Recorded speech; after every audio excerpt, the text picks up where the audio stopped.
Hello and welcome to SOS Weekly Reviews and a happy Thanksgiving and a happy Black Friday. The holiday season is officially started. I'm Mike. I'm Matt. And I'm Vincent. Why do they call it Black Friday? I don't know. It's because it's when businesses go into the black. That's the actual answer. I think you were joking, but that's what it is. Answer, yeah. Okay. The Hall segment has made its glorious return. We have not actually recorded a Hall segment since Halloween, almost exactly a month ago. And you have 5 minutes. We'll see. So starting from the moment he single screens himself, which means don't not single screen yourself. Right. I looked around my room because I'm not a very organized person, mostly because I don't even have spots to organize stuff. But you have 2 beds in your room, so you know. What? No, I don't. That's right. You don't have 2 beds anymore. And so I was like, there's too much stuff really to condense into one haul. So I'm just going to show some highlights, sort of. Okay. All right. So where to start? Here is a start. I got this big sucker, Absolute Swamp Thing Volume 1. And that's beautiful.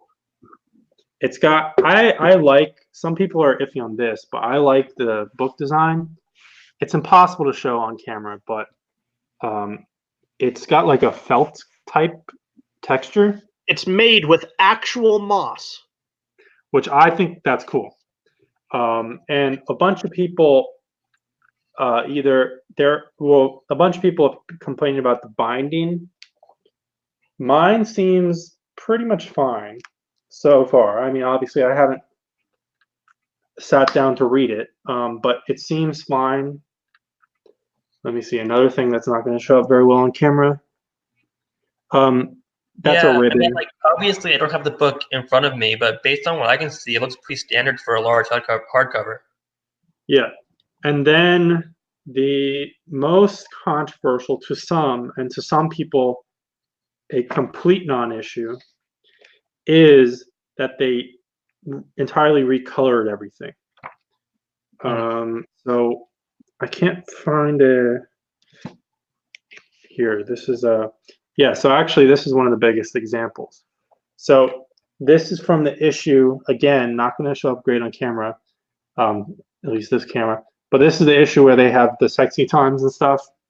Yeah. And Steve Oliff recolored everything, and obviously he is a very talented colorist, one of the most innovative colorists in Western comic book history. But I don't know how I feel. I don't really like that they recolored it at all. I would have preferred the original Tatiana Wood colors. They're fine for me. And it's kind of a back and forth. I mean, some pages just like, oh, now it has digital colors. And some pages it's like, oh, you completely changed like the layout of the scene and everything like that. Like on some pages, there would not be a background. Like there would just be a white background. And they put in like some kind of like gradient now or things like that. And I would say generally, I prefer old school coloring compared to like where digital coloring is today.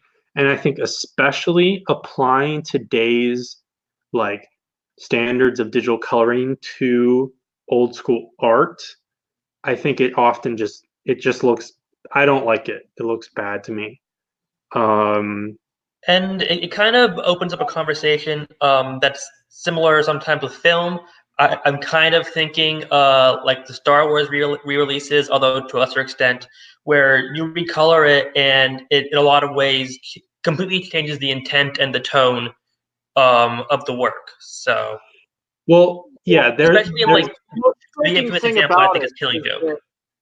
Well, the most striking thing about that is when I opened it up and Swamp Thing said McClunky before the sex scene in that one comic, it was completely blew me away. So there's some of the like tone stuff and everything like that. And like that's why I was talking about the gradient versus no background, and Killing Joke is a good example. Yeah. And I forget the basis around Killing Joke, but like Killing Joke was like recolored and like heavily looked over by Brian Bond. And then another the new coloring also, when the Joker snaps the photo, he says McClunky. and another similar scenario is Walt Simonson's Thor has been recolored also by Steve Oliff, and Simonson like closely looked over that and approved it and everything like that. And there are a few other examples of that. Neil Adams has recolored like almost all of his like key work, and fans are very divisive about that. Terrible. Yeah, recolored X-Men stuff is trash. But Batman and Superman stuff is also trash. There's the tone stuff and like how it affects the actual work, but then it's also a question of like, you know, like obviously technology has evolved and the techniques of coloring have evolved, but also like what does that say about the original colorist? That it's just like, oh yeah, Tatiana Wood, it's like, you know, it was great that you colored this in 1982, but whoop. And with that, it has 10 seconds left, and that's the whole segment, everybody. And it's like, and another, like you talk about film. I mean, the other comparison, not direct to Swamp Thing, but like Ted Turner used to colorize movies for a while, and people went crazy about that. I don't know. Recoloring is weird. I don't really like it. Being George Lucas. Yes. So another book I have here, and this they didn't recolor too crazily, is Tarzan: The Complete Joe Kubert Years. And so this is all of the Tarzan comics that Joe Kubert drew for DC in like I guess the maybe late 70s. Is that significant? Kubert's Tarzan? I've never heard of Kubert's Tarzan run. Well, have you heard of any Tarzan runs? No, I have not. No, I've heard more Kazar runs than Tarzan runs. And Kazar, I hate Kazar. Tarzan is a kind of like key character to the history of comics, sort of. Grit comic books and strips. And then I have this book, Ribbit, by Frank Thorne. Frank Thorne, known as the kind of auteur-ish writer and artist of Red Sonja at Marvel in the 70s, I guess, late 70s. And this is like some independent thing he did in the 80s. And especially once he got away from Marvel, Frank Thorne's gimmick is just like erotic fantasy and sci-fi. And this is some like so you bought more smut. Yeah, it's just like a nice reprint. It's by Hermes Press. I forget where they're located. Then alongside my Swamp Thing book, I grabbed this from In Stock Trades, our fine sponsor who pays us to make these videos. The Wonder Woman by George Perez Omnibus Volume 3. And you can see it is in shrink wrap, but this was on the damaged sale. And I got this for like $28, and it's a 100 cover price book. And I don't know what's damaged, but I'll take it. I wish In Stock Trades paid us. Like, even if it's paid us in a free book once a month, I'd be fine with that. In Stock Trades, sponsor our show. From a previous In Stock Trades order, honestly, Mike will tell me whether I've showed this off already. I know I showed it off air, but I don't know if I have on air. So I won't talk about too much, but Savage Sword of Conan, Omnibus Volume 2. You know, in 10 years, I'll be done buying Conan. And then similar to the Wonder Woman thing, but not. No damage, no in-stock trades. But on Amazon for a while had the Golden Age Green Arrow Omnibus for super duper cheap. So I figured, why not? Sure. And then I showed off some of this related stuff on previous hauls, and so the circle is completed. I picked up Tales of the Batman by Jerry Conway, Volume 3 of 3. And I've started reading the first one recently on my commutes and stuff, or the commutes where I'm able to read. And it's pretty interesting. The first volume is kind of weird because it also mixes in like he did a couple like fill-ins or like things in Brave and the Bold and things like that before he got his like proper run writing both of the titles at the same time. But it's funny because the first two stories, like one of the villains, it's literally like it's a Man Bat issue, and Steve Ditko draws it, and the villain is basically like evil Doctor Strange. And then the second story, the villain is like a Punisher ripoff, which I find funny because obviously Steve Ditko draws one, and then it's Jerry Conway in his first stories on Batman. That kind of sounds awesome. Then they're over the corner, and I tried to see if there was like a great single one to show up, but it doesn't really matter. I got a bunch of issues of Wizard, and this is my second time getting a bunch of issues of Wizard. Why?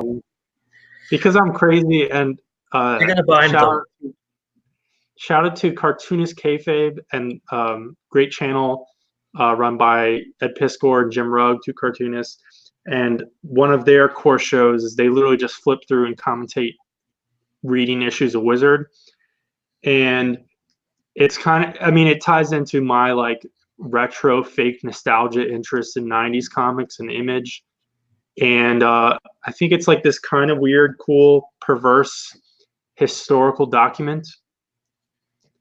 Yeah, I guess. And some of the stuff, like straight up, like it is not on the internet. Like every weird little anecdote that Rob Liefeld shared in an interview didn't necessarily make it online. Mm-hmm. And I don't know, I'm crazy. And eventually, we've referenced once or twice on various shows, there's in the works 3 years from now, we might try and do some kind of Image related podcast, like early Image. So I now have filled up, actually overflowing, one short box of Wizard magazines. And then today on Black Friday, I went to work today, which was kind of sucky. But then I ducked out early and went to a certain store, and they were running a Black Friday sale. And I've been to the store before, and one of their gimmicks is grab a short box and just fill it to the brim as much as you can fit in there from dollar bins, and you just pay a flat rate. And on Black Friday, it was like even less.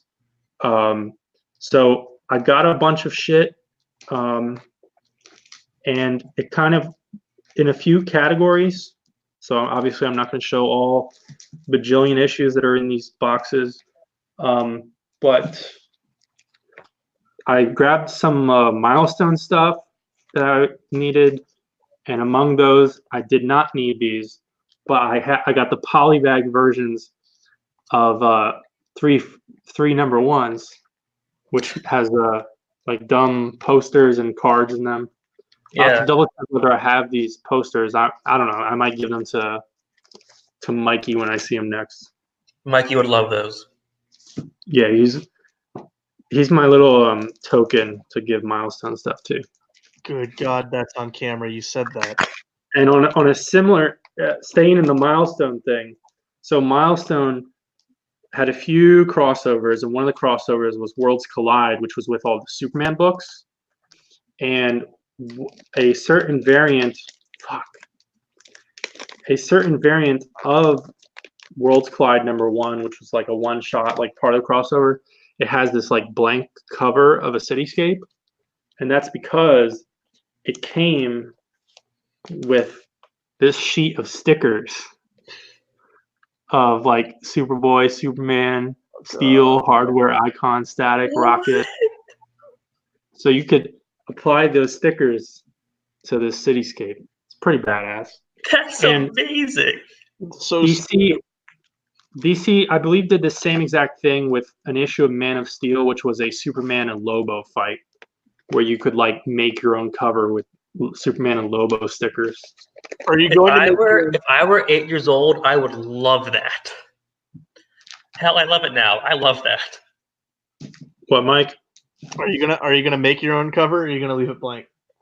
I don't know what I'm gonna do. I might use the stickers for something else. I don't even need the issue. I just bought the issue because of the stickers.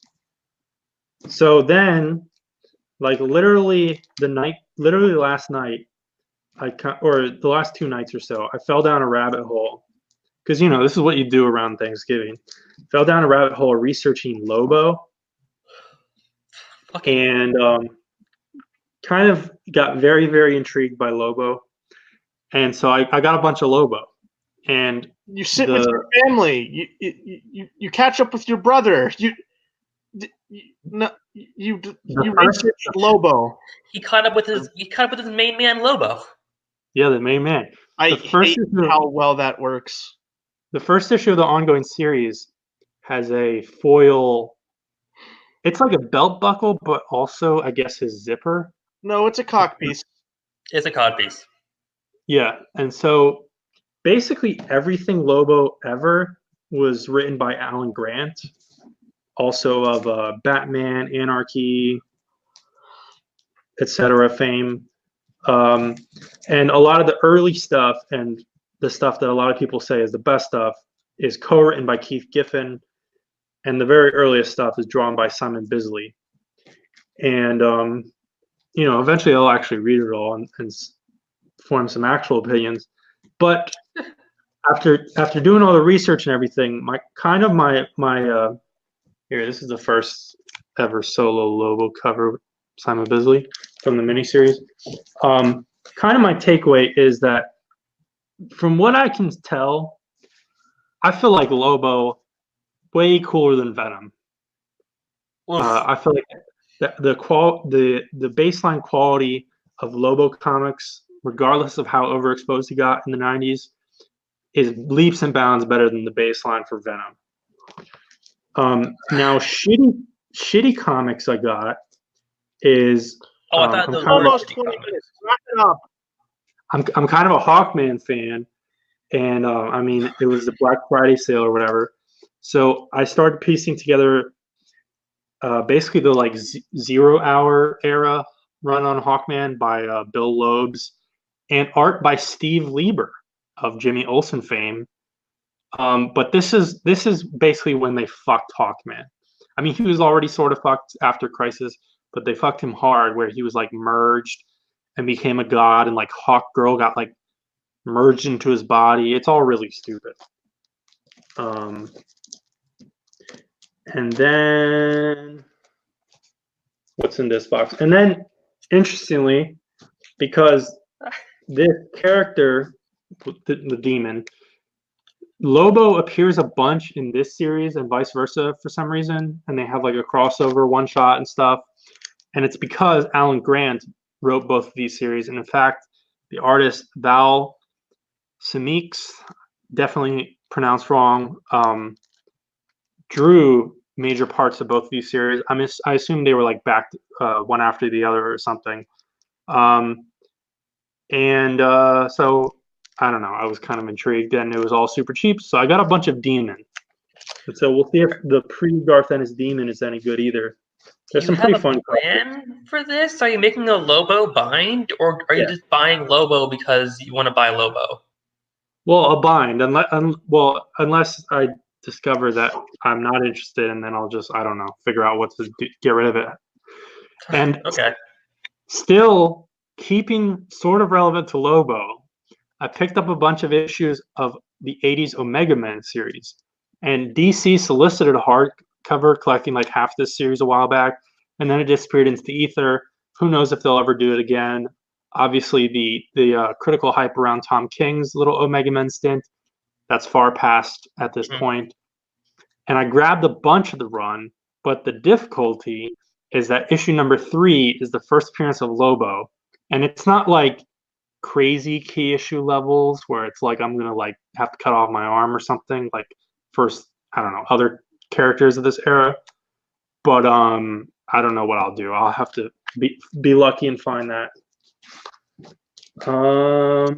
And then back to previous comments, I also got a bunch of image crap.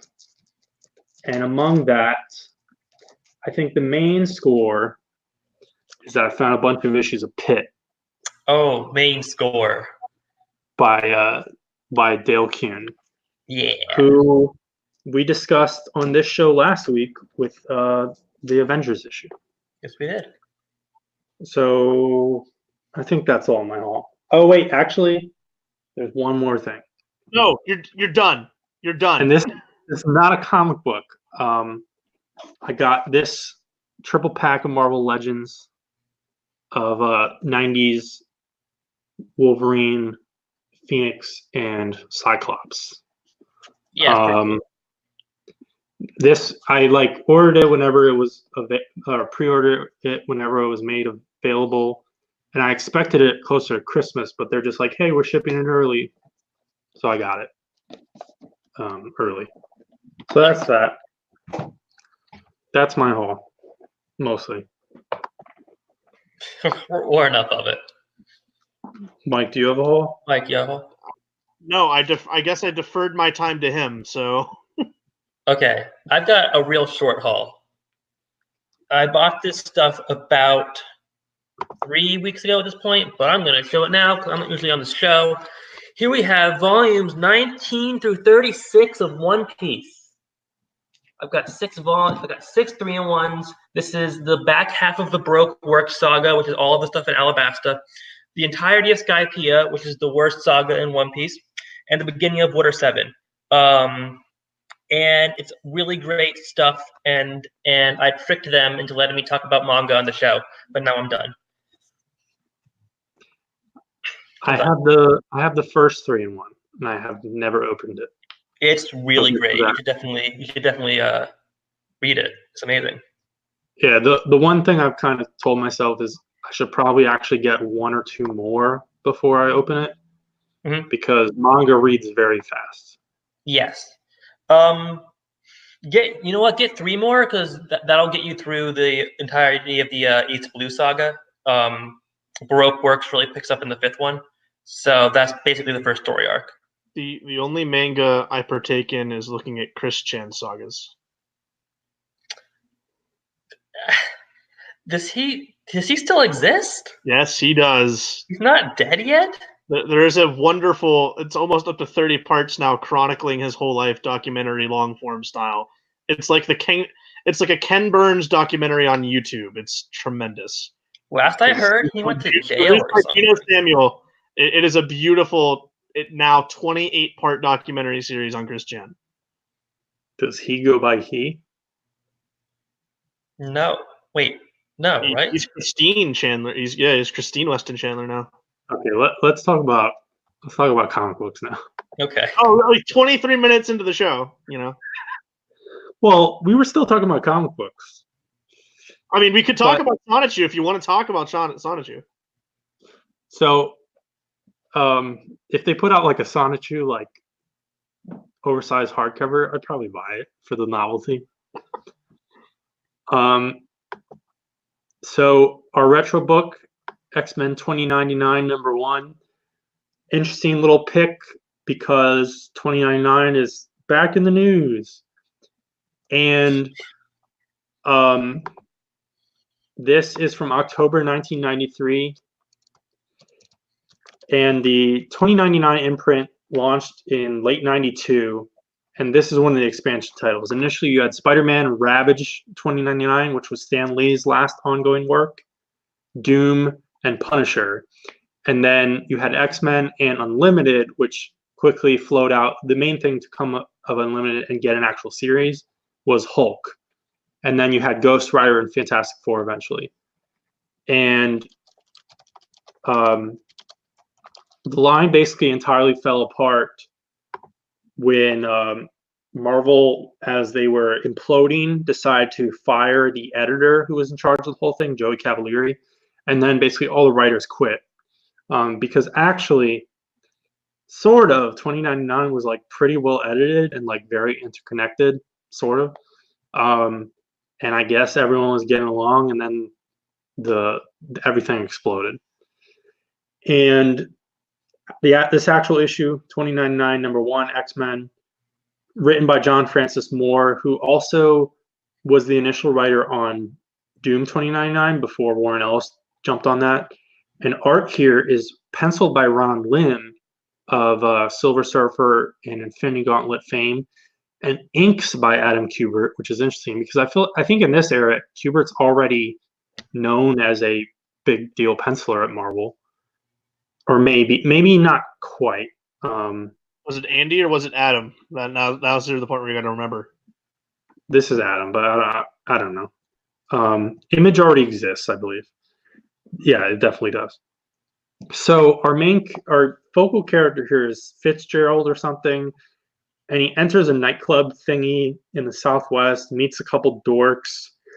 Meanwhile, in nearby Las Vegas, it's controlled by this like corporate criminal syndicate that engages in slavery and blood sport. And then Crystalline and Mean Streak. Crystalline has like, she can create like beams, or like she has like crystal powers, but it's kind of like she like projects them in a similar way to like how Iceman's powers work. And Mean Streak is just like he's just a speedster. And then there's Bloodhawk, who they are freeing from this like Vegas syndicate. And Bloodhawk is this dude who turns into a like gargoyle. And then there's Shakti, whose powers aren't very clear. She might be a telepath or something. There's that's a Jedi.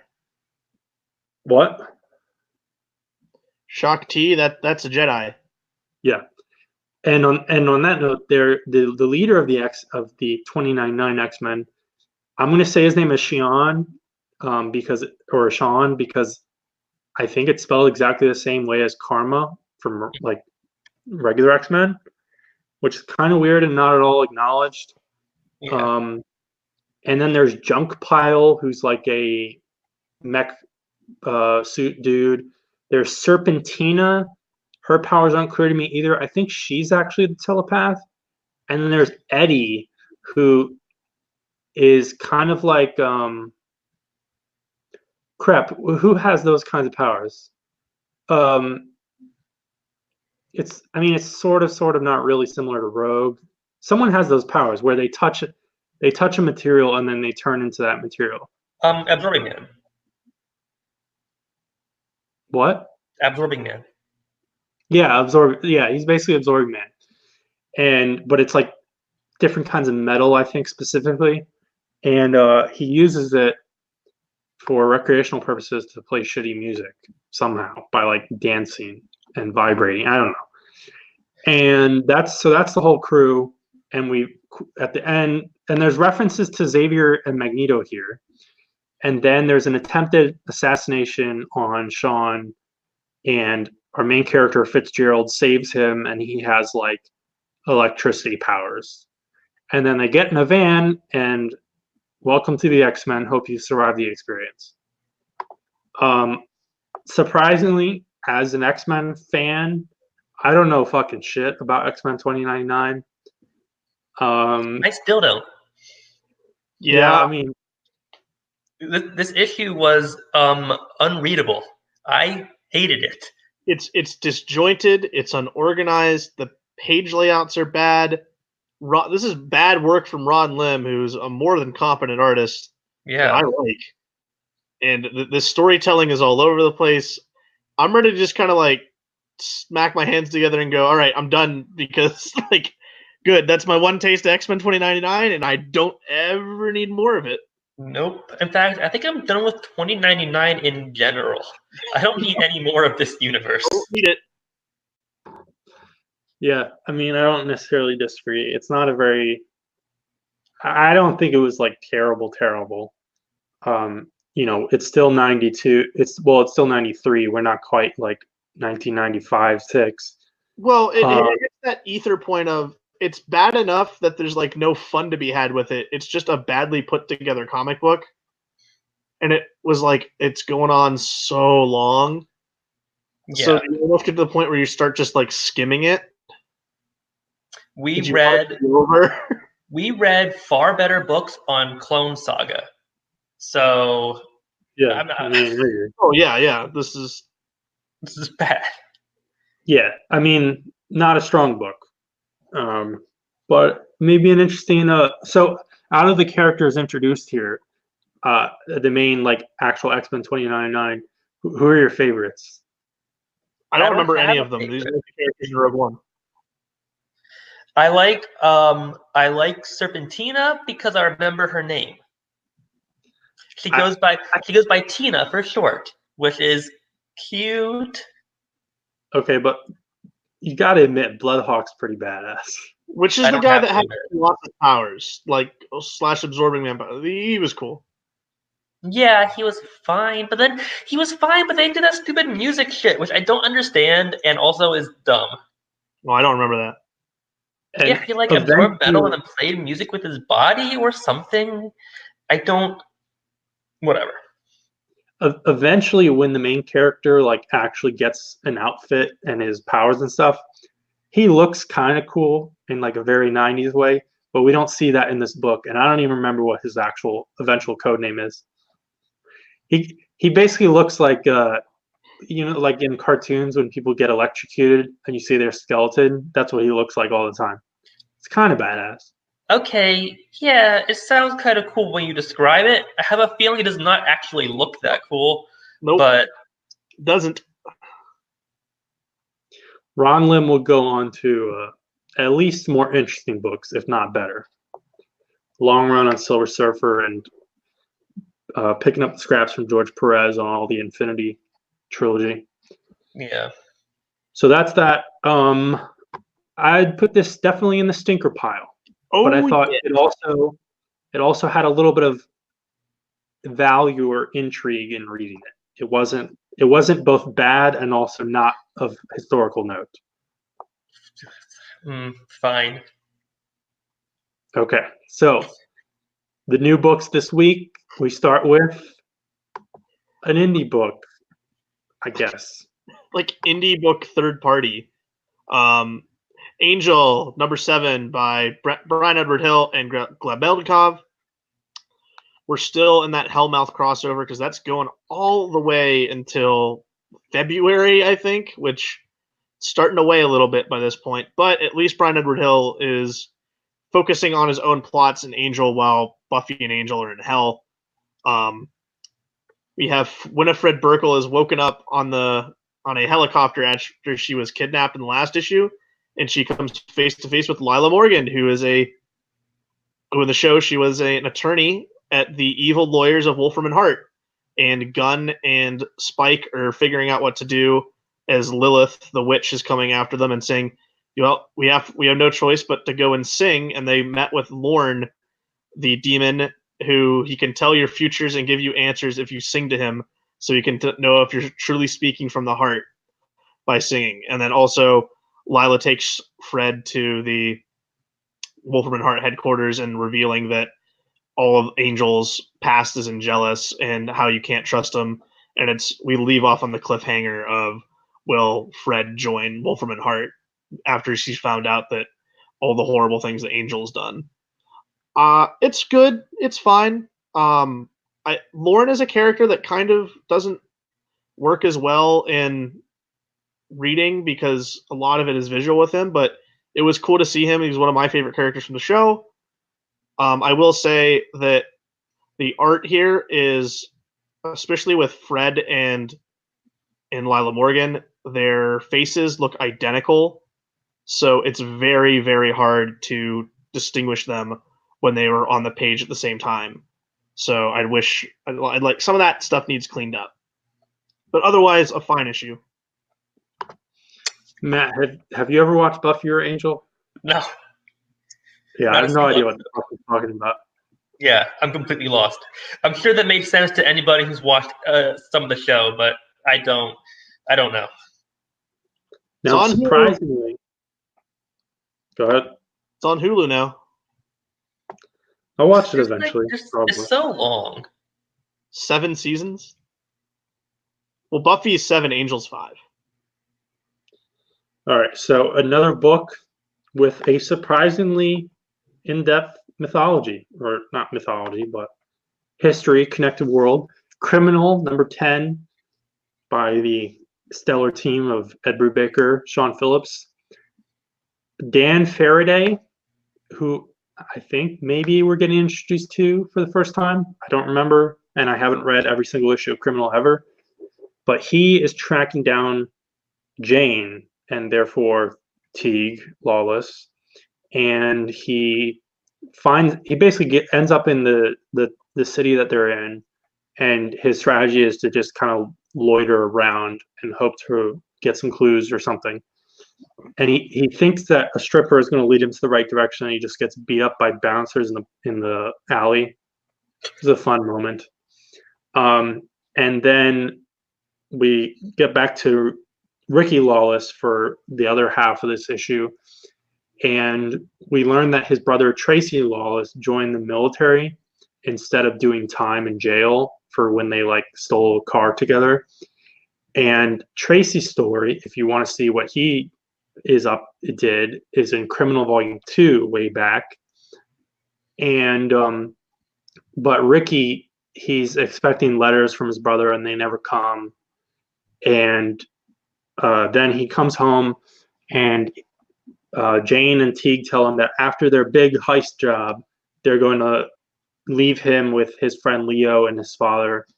And he sees it as them abandoning him, so he freaks out and then gets in like a pretty fucking brutal domestic fight with his father where they just punch each other in the face. And then he goes back to their old house that they ran away from, and to try and see if maybe his brother's letters are there, and runs into Dan Faraday. And Dan is like, hey, do you know this woman? And so since Ricky is, mad at Jane and his father, who knows whether he's going to spill the beans. And that's basically all that happened. That's the bulk of this issue. And the next issue, we're going to get into the heist, which I'm sure will be very, very exciting. And just another perfect issue from Criminal. You see, you said I'm sure that's going to be exciting. What issue of Criminal isn't exciting? That's the thing. That's where we're at by this point. Like, every issue is great. Yeah, every issue is amazing, but the heist is going to be like actual, like really high stakes and stuff like that. Like right. It's a lot of these issues. It's just like delinquent kid steals an arcade cabinet or hotwires a car, which is still really awesome, but it's a different level. Well, it has been building to this, but I completely even forgot about the parts with Dan Faraday at the beginning of the story, which is, it's all weaving together very, very well and interesting. And yeah, Criminal's amazing. It's amazing. Matt, did you try this out? I didn't. I haven't read any of Criminal. Is this the book that Dan was raving about, or what? Well, yeah, because Dan always makes it his pick of the week. Right. No, I haven't read any of it. But according to Dan, at least I should be. Yeah, it's Ed Brubaker, Sean Phillips, always good. 10 out of 10 every issue. Every issue? Especially if you're on the show, maybe try out the next issue, which even though it's going to be like part 7 out of an 8-part story, it'll be the heist and should be very interesting. Yeah, I have no problem with jumping into the middle of a book. I'm assuming it doesn't really matter that it's volume 3. No. Okay. It started way back at Marvel through their Icon imprints, like literally 15 years ago. Okay. And then they did some of that, moved to Image, blah, blah. And some of them are there's volume 1, there's volume 2, there's volume 3, and there are also some mini series with subtitles. And there's an OGN. It's a bulk of work. All right. What the hell? I'll read number 11 then. Well, the thing is also you can read any volume number. It doesn't matter which one you start with. Sure.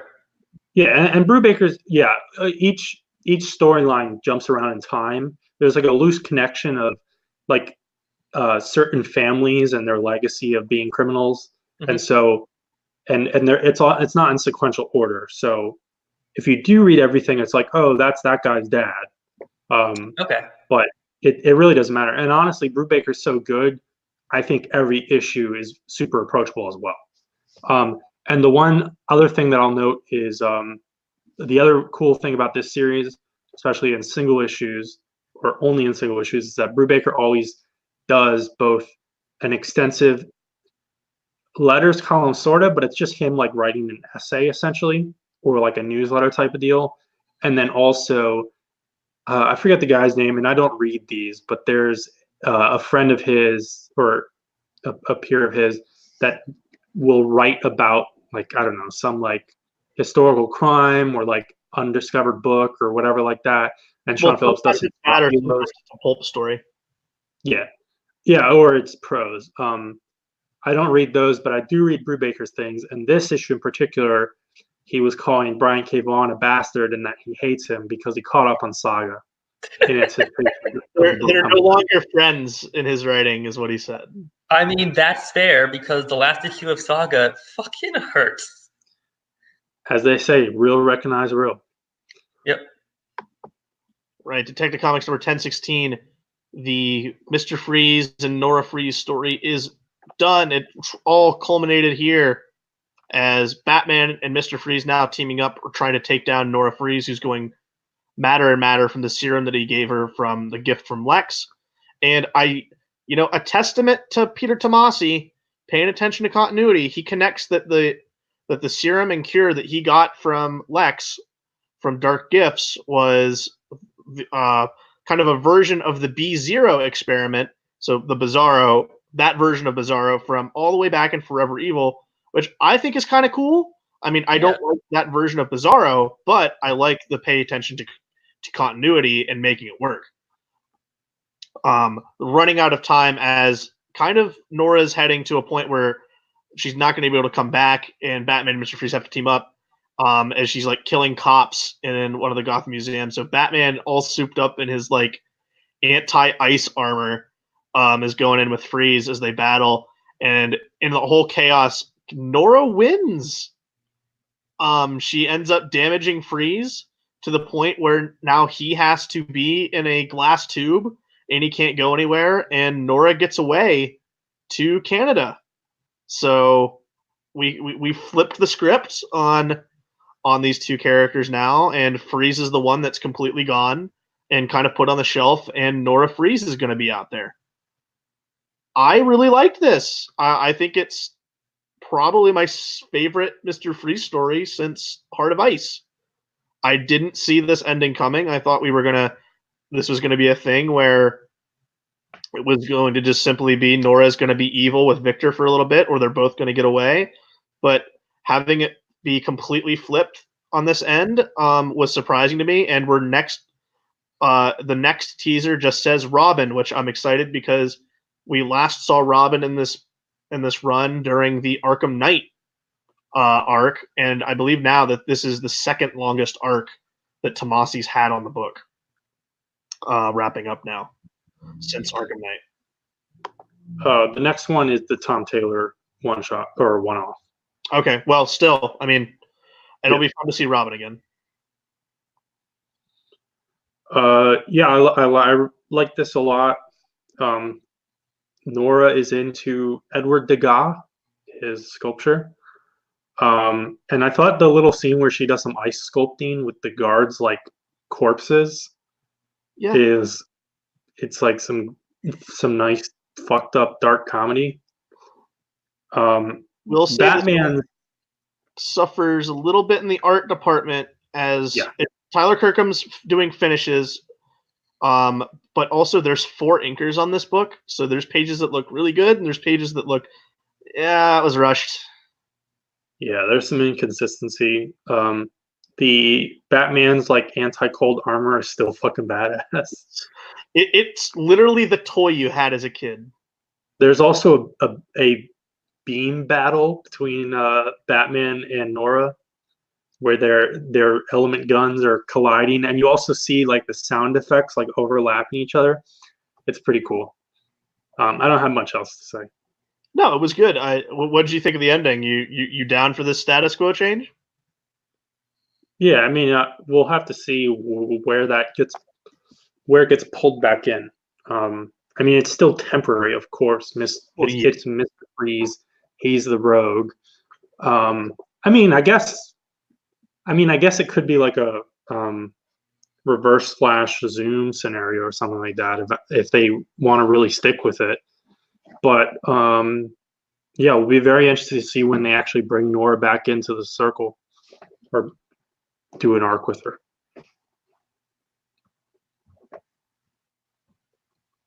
All right. Matt didn't read. Yeah, Matt didn't read that. No, I didn't read it. We're holding off. Yeah, you can talk about Philadelphia. Okay. So before I really dive into Philadelphia, I want to ask the two of you a quick question. Have either of you seen the best film of 2019, Detective Pikachu? No. That an abject false statement, and no. Okay. Philadelphia is Detective Pikachu, but with vampires instead of Pokemon. Oh, this is why you like this. What's that? That's why you like this.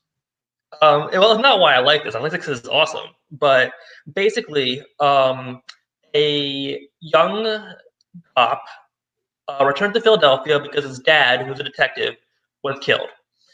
So he goes back for his funeral, and he decides to complete his last case. And so he reads his dad's journal, which is kind of infuriating. We talked about this during the Clone Saga, especially they love to do this thing with Mary Jane's internal monologue, where it's written in this annoying script font that is extremely unnecessarily difficult to read. And it's a very similar thing here with his dad's journal, which is extremely frustrating. But I was able to get past it in this case because at least I am definitely interested in where this is going. Basically, he finds that his dad had discovered a rash of murders where people have some sort of a strain of yellow fever inside them.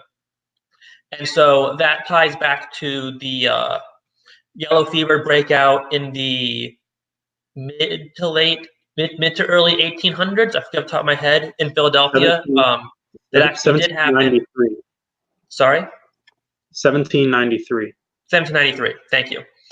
And also with John Adams, second president. And then his dad discovered that they are vampires. There are vampires killing people in Philadelphia. And so I honestly don't remember his name. The main character is like, well, this is bullshit. And he goes to look into it, and he finds, no, there are vampires. And the issue ends with him digging up his dad's body, and his dad is also a vampire. I thought this was great. I love vampires. I love detective shit. I don't know. I thoroughly enjoyed this. What do you guys think? Vince, No? you go first. I enjoyed it.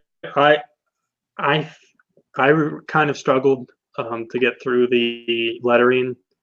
So his father's like a work buddy who is the female, I guess, like autopsy type of person. What is her name?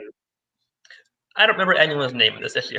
Okay, because I swear it looks like Jose, but it's a woman. It is. So maybe it's supposed to be Josie. Okay. Well, I don't know how to read cursive apparently. But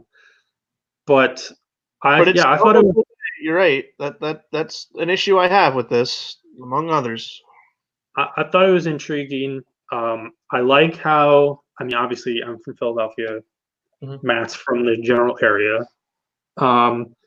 There is a cool shot of the L train. And the references to the yellow fever epidemic, really cool. Mhm. And stuff like that. But I don't have that much else to say. I thought it was solid. The art by Jason Sean Alexander I really liked. Yeah. Rodney Barnes, who is writing here, I think the only other major thing he's done is he did a Falcon ongoing series at Marvel, which ended, just briefly ago. which I want to say that started out with like a horror-esque arc. I don't think it was vampires, but it was something weird. So I don't know if there's some kind of interesting parallel there. I didn't really ever hear anything at all about that book. I don't know if it's all right or not. And I think maybe he probably comes from prose or something, or maybe he's a journalist. Who knows? Art's great, as I said. My nitpick, just to be the Philadelphia kind of person. Sure. So this seems to be set in the present, right? Yes. I believe so. So the vampires are holed up in a housing project, and we only really see one perspective of the building, and we see basically the exact same shot twice. Yeah. But it definitely seems like tower projects, which don't really exist in Philly. Tower projects haven't existed in Philly, and really just in like most cities in general for like the last like 20, 30 years. Mm-hmm. They moved away from that tower design for public housing and more towards like a faux suburban, more spread out rather than upwards, because the towers were just terrible like pits of crime and everything. Right. And I mean, even the ones that existed back in the day, they don't really exist anymore. But I don't know. That's my stupid comment.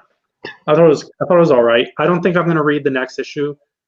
Well, I'm not sure. I might wait for one of you to read it and tell me if there's much journaling in it. Because I'm hoping there won't be. It seems to me like the journal at this point is basically done, but yeah, who it knows? should be. It's an intriguing concept, I guess. It's a great title as well. Yeah, it's a great title. Yeah, beyond it being a great title and some scenes of Jason Sean Alexander's art being good, I didn't like this at all. I thought this is way too cliche, disjointed, unorganized. Didn't like this. And then the cursive was there's three different types of lettering styles in this book, and they're all bad.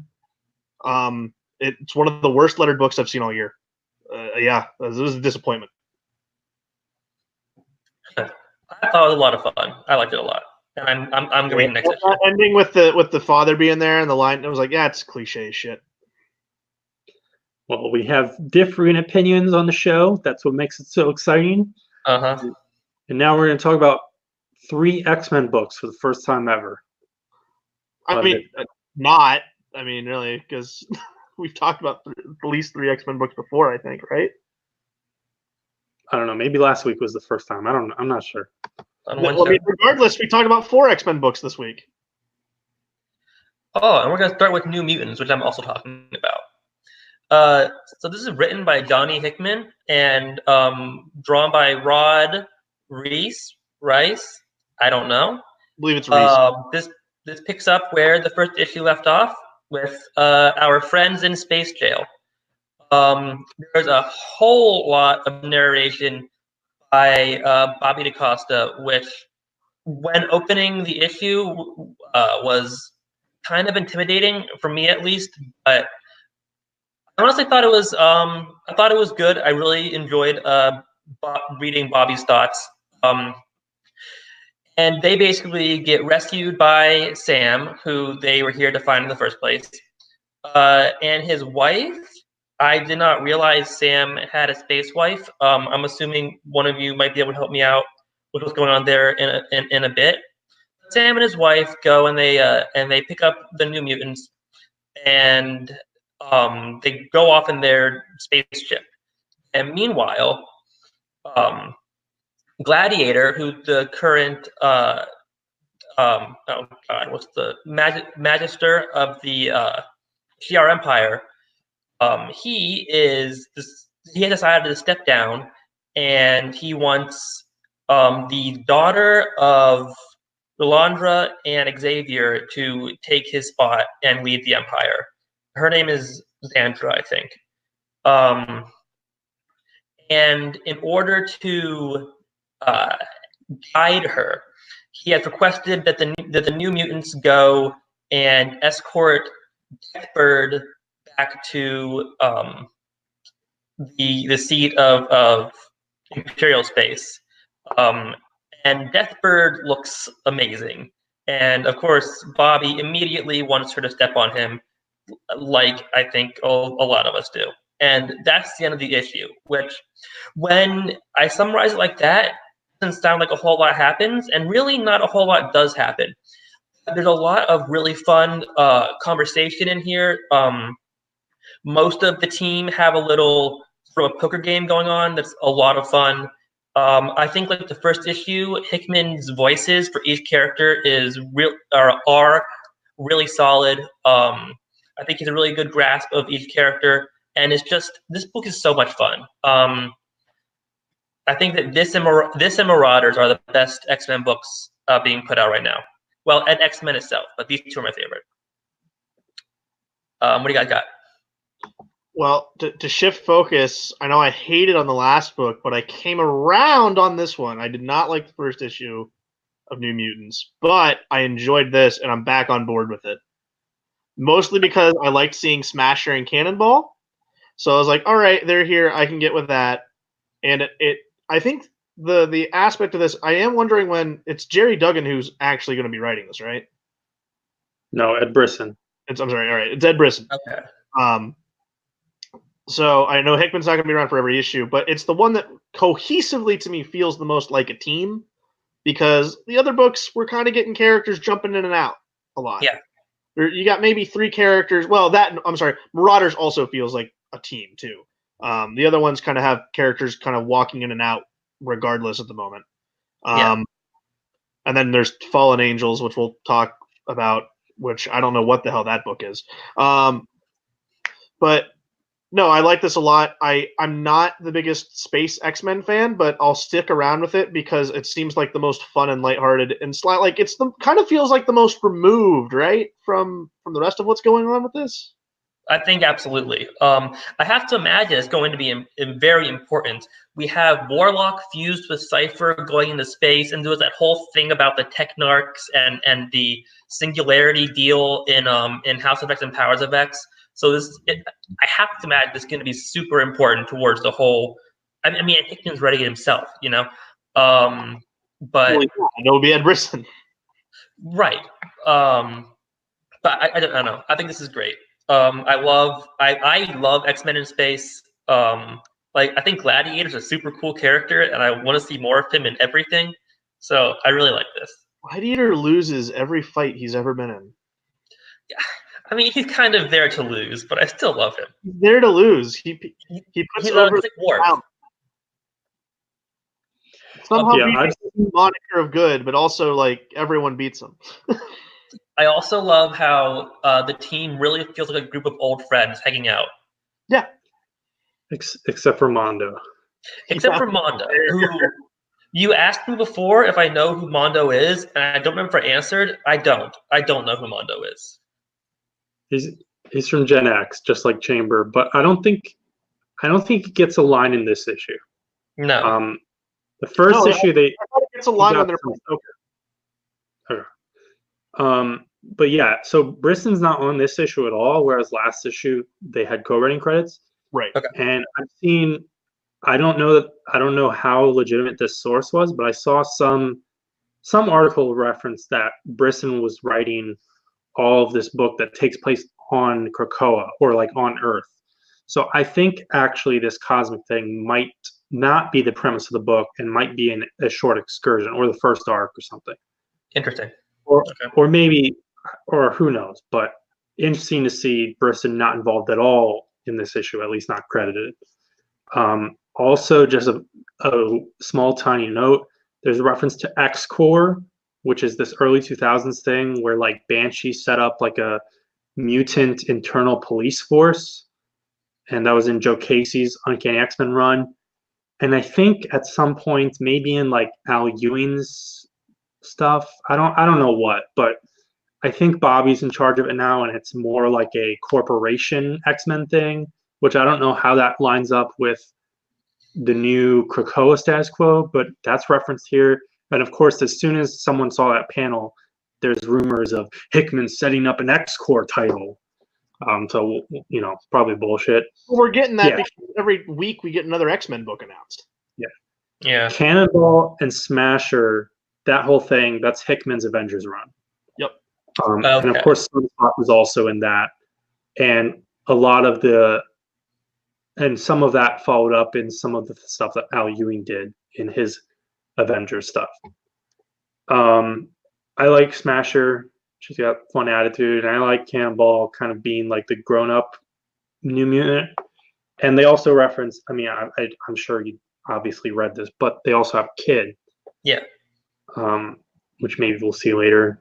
Yeah, I think this is just interesting.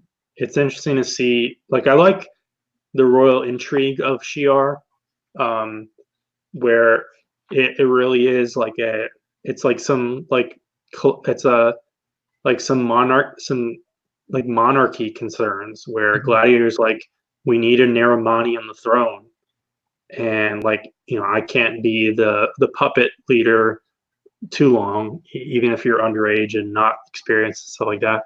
And yeah, Deathbird looks pretty great. It's interesting because Rod Reese's style, he's actually way more versatile than like I think he's given credit for, because I could like when I first started seeing his stuff, I'm like, oh, here's a Phil Noto inspired dude. Yeah. But like Deathbird here in these last panels, like there's some like Jim Lee-esque like that type of style, but within it's like Jim Lee and Phil Noto in a blender or something.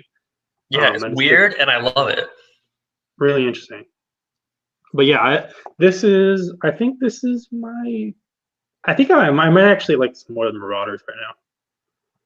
It's kind of a toss up between the two for me. I really love Bobby and Sam's relationship. I always have. I think those two are great together, and that's just more of it in this book, and they're great, and I love it. Yeah, I do want to see more Chamber and Mondo. I mean, mostly Chamber. Chamber. I don't actually care about Mondo, but if he's going to be in the book, he should get some lines. I want to see more Magic because I like that. Yeah, I always want to see more Magic. She's great. I love her so much. Magic is used in this issue. Like she gets little moments and stuff, but she doesn't actually have. I think she has like one line in the issue. Yeah, maybe two. But she's still got a little bit of shine. So next X book, rolling through. X-Force #2, Ben Percy and Joshua Cassara, and I'm sticking on the rebound train because I like this issue too. With the fallout of the assassination of Professor X, the rest of the X-Men are kind of gathered around trying to see, on one end, how do we bring Xavier back? Jean's looking into that, and while the rest are trying to figure out who are these assassins, how they get here, and they figure out through their autopsy of what's left of one of them after Wolverine like completely gutted one of them, is that they had captured someone and they were using their grafted DNA onto them, which allowed them to get onto Krakoa. So we got some like weird gene splicing body horror going on here, and it's like pretty fucked up and gruesome. And Wolverine's going out to figure out where they're at. He's able to track them. He runs into Kid Omega, who's already beat him there. So they're kind of having their mini team up while Beast and Jean are figuring out how to use the backup Cerebro and get that running. So we see like all of the flesh is like made and it's like it's all used systematically. So like they find an ear and like the ear can have like string attached so you can like get out of a situation or something. It's really, really disgusting and like horrific. And then Jean's able to like go into the memories of one of them, and a fantastic splash page, by the way, to try to get where they're coming from. And it's revealed that they have captured Domino, and that was the DNA that he had used to get on the island. Is like so. We have like Domino with half of her body's skin ripped off in like a tank. I like this. I don't know like why I liked Kid Omega. I liked Wolverine. I think but I think there's some pretty good Wolverine moments in here. And though detracting on it, I don't know what the team is. Like who's the team? Who is X-Force? That's kind of my thing around these books right now. I know who the Marauders are. I know who the New Mutants are. Mm-hmm. I don't know. Well, I kind of know who Excalibur is. I don't know who the X-Men are. as everyone in the X-Men because the teams looks like it's always changing rosters. And then here in X-Force, it's also kind of doing it. But the commonality here is that Wolverine's on the team. So I just would like to see a more consistent who are my cast of characters that I'm focusing on here. But I do like this, and I like how it's picking up and running with the death of Charles and going in deeper into the Krakoan backup DNAs and Cerebro, because I found that part's interesting to it. And I like kind of this is definitely like the seedier book, but it doesn't come off like a teenager writing it to be hardcore and edgy like Fallen Angels does. This seems a lot more like kind of more serious and a little bit more mature, but not in like this is like a highbrow mature. It's still kind of like, yeah, it's blood and gore. But I liked it. Yeah, I'm pretty much on the same page as Mike. I was not so hot on the first issue, and this issue kind of bounced back. And likewise, don't know the team, don't know the like long-term premise of this book. Obviously, I know they're dealing with this initial arc. I'm not a huge fan of Kid Omega in general, but I think like obviously Ben Percy knows the characters and the relationship, the chemistry between he and Wolverine fits really well. And then I think what it was is that Joshua Cassara's art fits this issue, like what's going on, way better than last issue.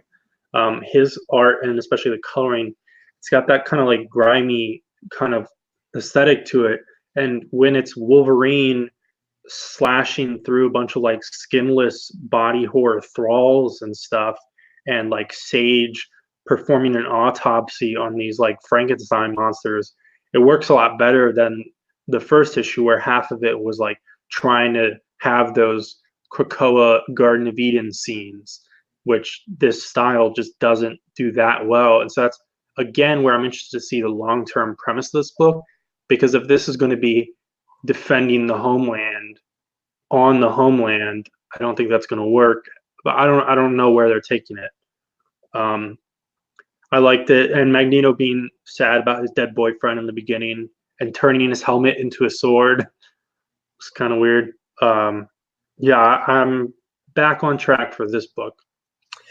Yeah, I went into it kind of in a way wanting not to like it.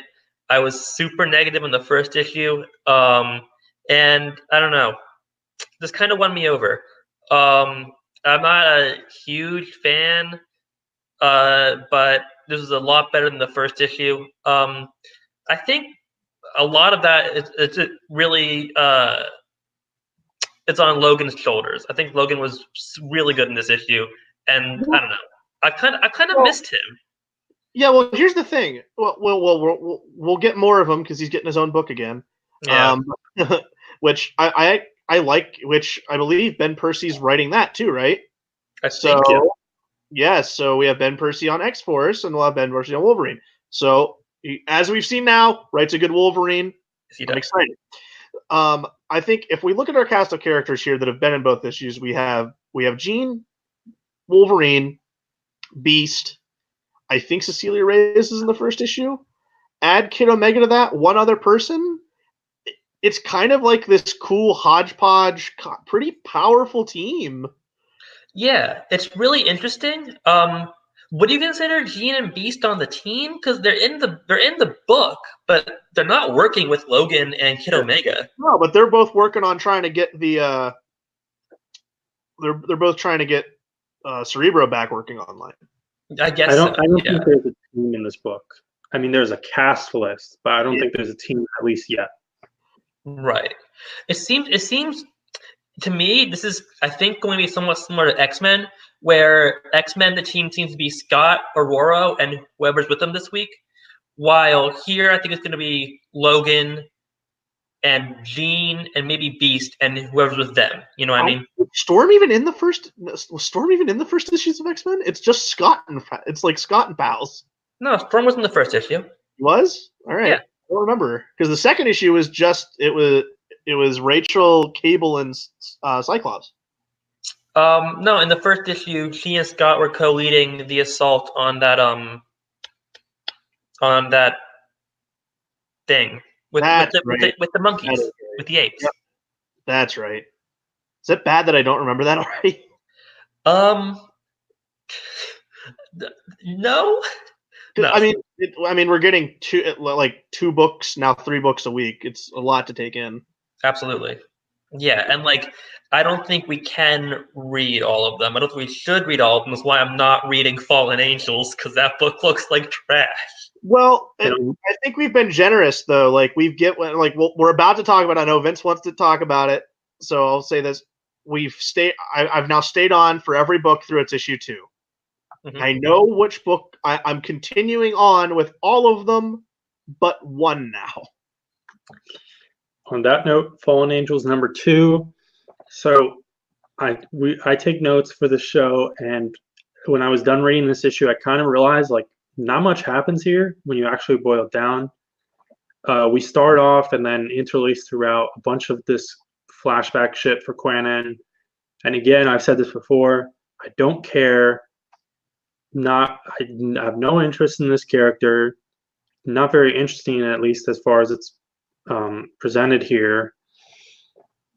Don't care. I mean, Psylocke was a sexy Asian ninja uh, psychic, but also was the sister to Captain Britain and had all this, Arthurian backstory and the body swap and everything like this. Now it's just a sexy Asian ninja with edgy, non-interesting retcon ninja assassin backstory. I don't care. Then the best part of this issue is there's a very quick, entirely pointless Dazzler cameo, Yeah, and yeah. she's also in a bad, and she's in a bad costume, but for like one panel. So they're still following this like APOF or whatever, but they're not. Cable's like, hey, there's this like village in Brazil that's dealing with child slavery and shit. Let's go get angry. And so and Quinan's like, no, let's not do, or sorry, Psylocke is like, no, let's not do that. And then they're like, okay, let's go do that. And the cliffhanger is leading to the actual action and the actual point of this whole setup. And they're going to fight War of the Worlds robots. And that's literally it.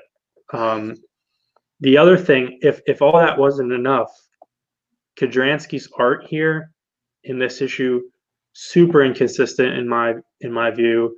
There's some questionable anatomy, some questionable faces. Like there's literally a panel where like Psylocke's eyeball is outside of her head.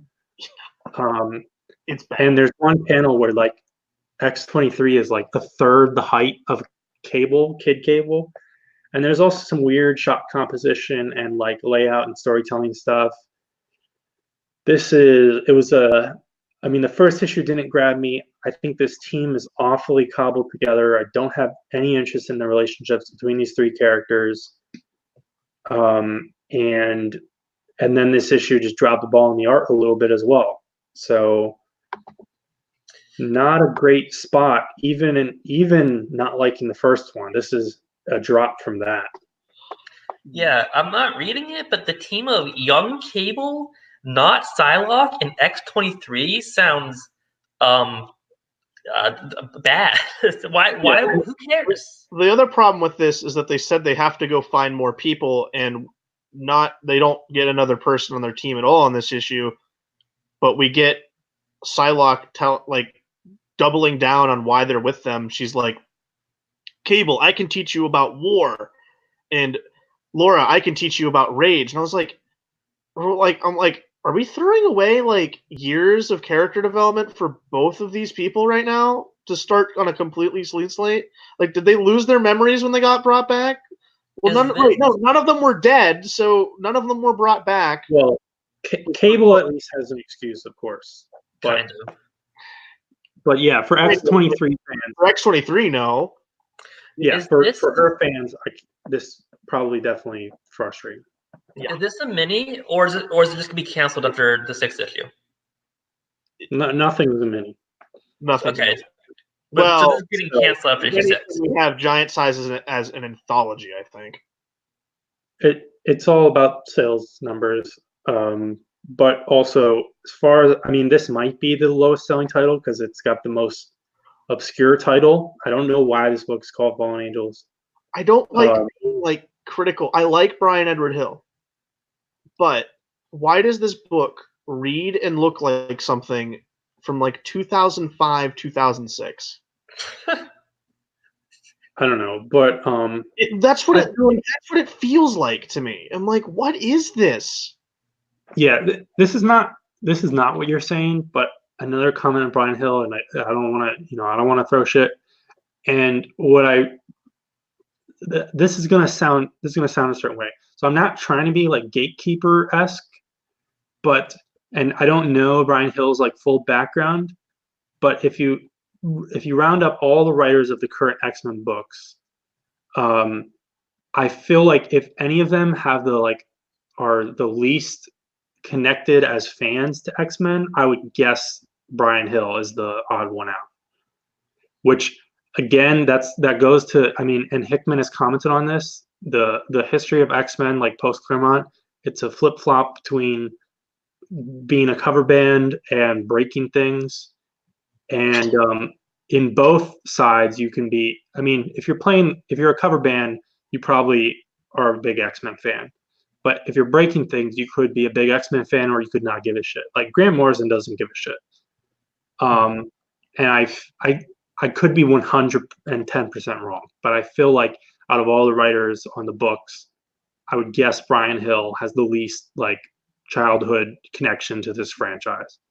And I don't know, what's editorial and what's the writers, but like, who decided? Yeah, I want to write about fake Psylocke, Kid Cable, and X-23. Well, that's the thing. This feels like the most editorial, like, mandated one. Well, it's or just like, hey, we need an extra book, and you can do whatever the hell you want, or maybe I don't know. It can't be. If it was, you can do whatever hell you want. You're not picking X-23, fake Psylocke, and Kid Cable. You're not. Maybe you are because you don't have any interest or like the characters with the most clean slate. Yeah, I mean that could be it. And I mean literally like Fallen Angels, the original Fallen Angels is an 8-issue miniseries from like the 80s, and it had Sunspot in it, but it also had Devil Dinosaur and Bill the Lobster and Boom Boom.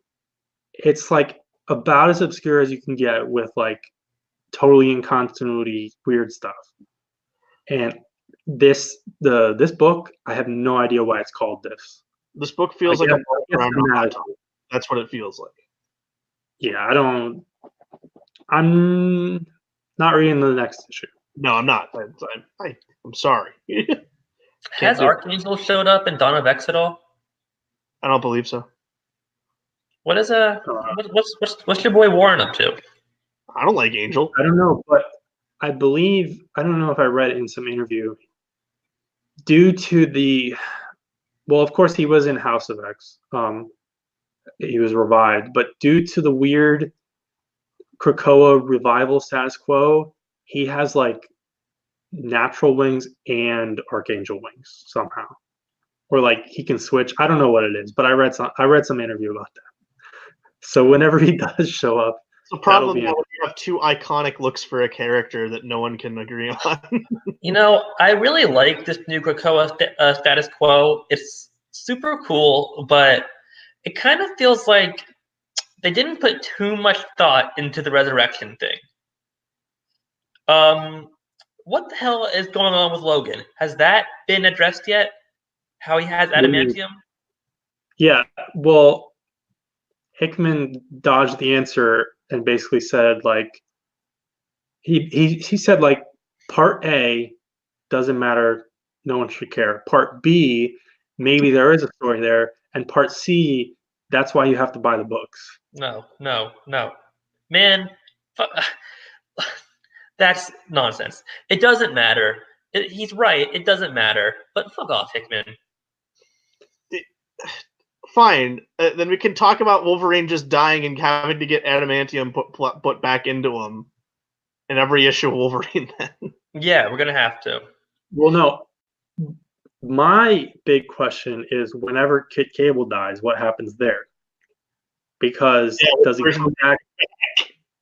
Does he come back as Cable?